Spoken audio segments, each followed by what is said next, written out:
Hello everyone and welcome back to the Twitch TV Lounge. I'm Richard Lewis, hosting all the interviews and whatnot that we're going to be doing here. And we're pulling in various personalities from gaming and streaming and esports. Next person on the couch is one of Denmark's finest. It is the man behind Copenhagen Wolves, the organisation I'm sure you've heard of. It is Jakob Lund Kristensen, aka the Big Bad Wolf. Yeah, the Big Bad CPH Wolf, actually. Yeah, well, you can plug your Twitter at the end. Oh, yeah. So, look, man, loads of stuff going on with Copenhagen Wolves. Let's start with some drama, because we love drama. Yeah, we all love drama. Right, so you were unfortunately a victim of a bit of naughtiness from a trusted staff member recently. Yeah. I talked about it with one of your players. What I want to ask you about is, you know, obviously with the CSGO manager that kind of held onto this sticker money. Yeah. That he owes to the players and the organisation. What's happening? Because I think a lot of people out in the CSGO community are saying, you know, we want to see some further action. Like, let's get this guy. Well, you know, at first we kind of wanted to keep it down a bit because, you know, you don't want to scare him too far off. Yeah. If we go out publicly and start making big accusations, then he'll probably feel that he's in a situation where there's no road back. So we really try to, you know, reach out, you know, be friendly and try to say, look, if you're in some kind of trouble, let's help, let's find a solution. I did manage to reach him with help from you. Thanks for that, by the way. No worries. Yeah. So that's what us journalists do. I was rummaging through bins all night. So he told me he was very sorry about the situation and wanted to send the money. And when the money started turning up on the accounts, there was a lot of it missing, sadly. And since then, we had no contacts with him.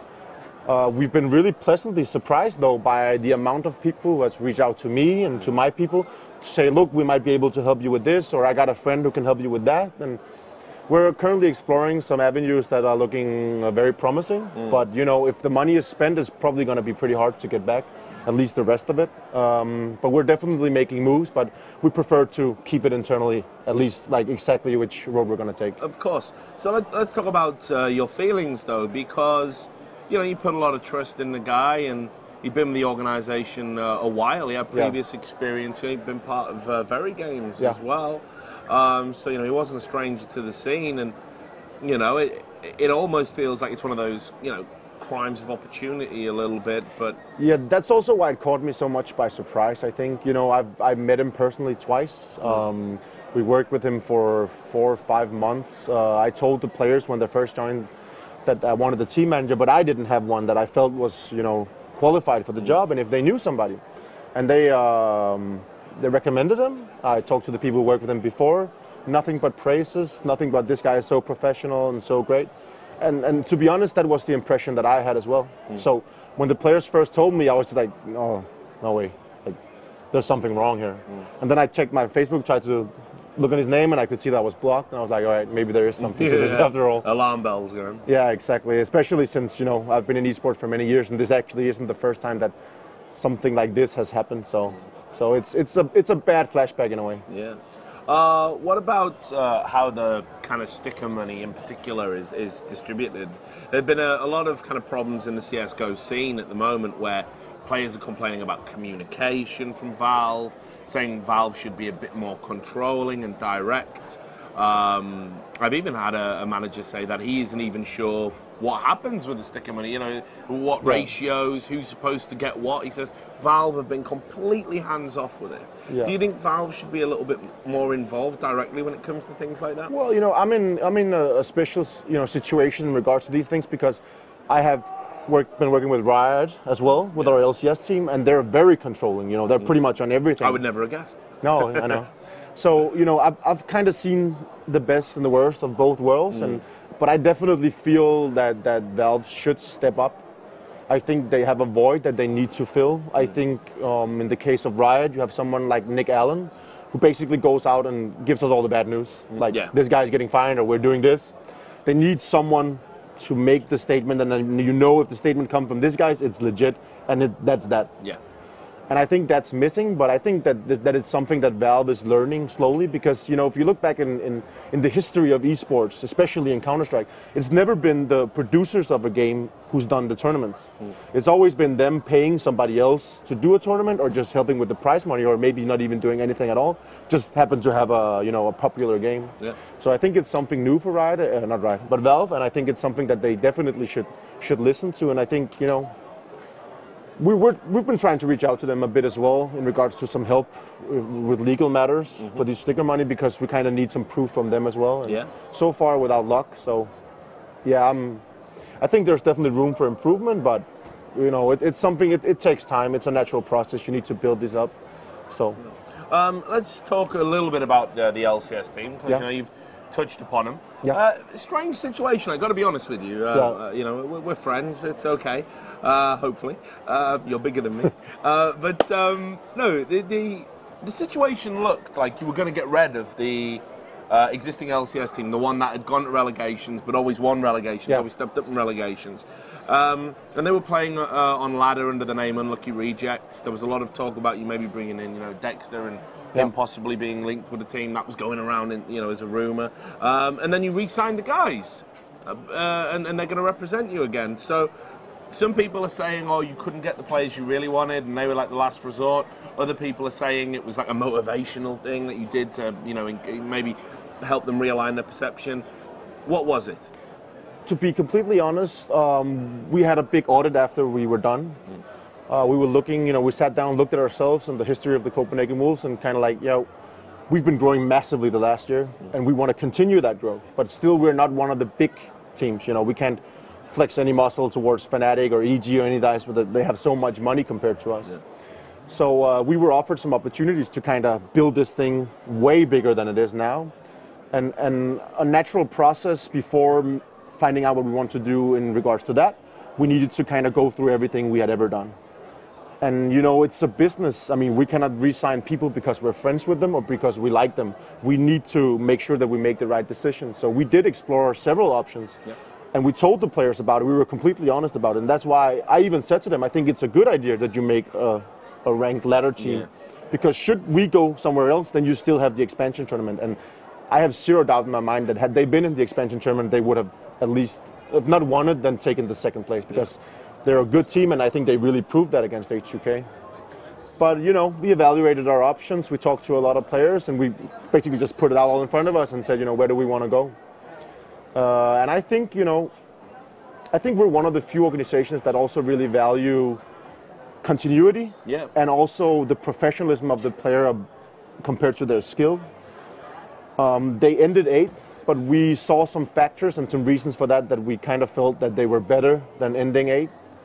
And, you know, we have a massive respect for these players. I mean, they took us from DreamHack Summer almost 2 years ago. We pretty much won everything in the Challenger. They made it in, they stayed in, and we feel at least that this team deserves a legit chance to show what they can do. And we were really encouraged by how they played the relegation and you know, the development we could see with the team. So I'm sure that they're going to do good, and we're very confident, and we're very happy to re-sign them. We've talked a little bit about this on the podcast that we did.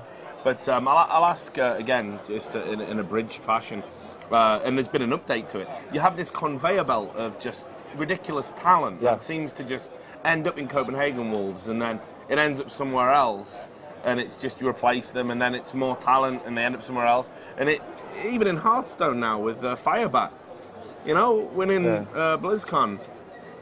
Like, what's going on? Is it good scouting? Like, do you get lucky? How do you feel when these guys go to another org and win things as well, you know, like? Yeah, I mean, it is actually getting kind of ridiculous. I mean, it's not only, we have had some massive stars from nothing to superstars in League of Legends. We've done it at Hearthstone. We've done it even in StarCraft. I mean, we actually even did it in FIFA as well. The guy we had FIFA, he left us, and then he became the world champion afterwards. So it's like such a long list, but I think it's... Do you feel cursed or blessed? Well, I guess we should be somewhere where people want to play, because when they leave us, they're going to win big things, you know. But I think it's you know, sometimes, I mean, we're really friendly with our players, and we really want to be friends with them. Take, for example, the situation with Bonnie, the StarCraft player. the only way he could go to international event was us signing him, despite StarCraft 2 not having a big fan base in Denmark. But we really wanted to help. And when Liquid came and said, yo, we want to pick this guy up, you know, how can we deny him his dream? I mean, the alternative was a small salary play for us or go and be a pro in Korea. I mean, I cannot take that away from somebody. So obviously we just said, yeah, we'll find a solution, you know, symbolic figure or whatever it's going to be, and we'll just ship you out, because I'm so happy for him, because he's a great guy, and seeing him like win Gfinity, I was cheering, you know. So, but I also think it's a size issue. Esport is growing so fast, and sometimes these players just get too big for us. I mean, we cannot match. In the example, let's say Amazing, who went to TSM, our jungler, you know, we had a clause in the contract with the amount of money, you know, to put that down, we need to let him go. And I was the one who actually got to make the phone call and say, hey, you still want to go to NA? I was like, yeah, which team can I go to? It's like, TSM. And there was like silence for 10 seconds, just holy. So, yeah. I mean, that gives me a good feeling. Maurice is a great guy, so. But I feel like we're ready to grow and step up and become so big that we can actually keep these talents when they start playing really well. Well, so. This is what I wanted to bring up to sort of as we wind the interview down. I know there's big plans for Copenhagen Wolves, and I you know what, honestly, I couldn't be happier, because I think Denmark needs a premier organization. Yeah. I know it's only got a population of like 50 people or whatever it is, and they all seem to play esports. But you know, and you guys are one of the oldest, most stable, lots of pedigree. So it'd be great to see you make the step up. So can you tell us how you're going to be doing that? What can you reveal?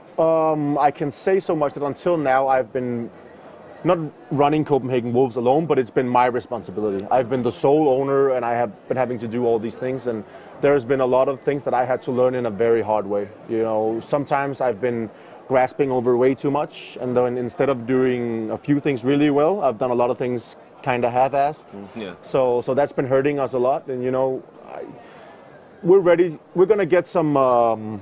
You know, some power from the outside that's going to help us. It's still going to be Copenhagen Wolves, and it's still going to be with the same goals and the same ambitions and the same people. But there's going to be a lot less worrying, and there's going to be a lot less, you know, ooh, can we pay the bills next month, and oh, can we match the salary, you know. We're going to have the power to actually do what we want to do. There's going to be some more announcements about it in the near future, but at the moment I can't say anything officially. But around New Year, it's going to be a lot of announcements, and you know, I haven't felt this giddy and excited since like I was 14-year-old watching the old NIP play Counter-Strike and was clapping my little hands, you know. So for me, this is an exciting time. Well,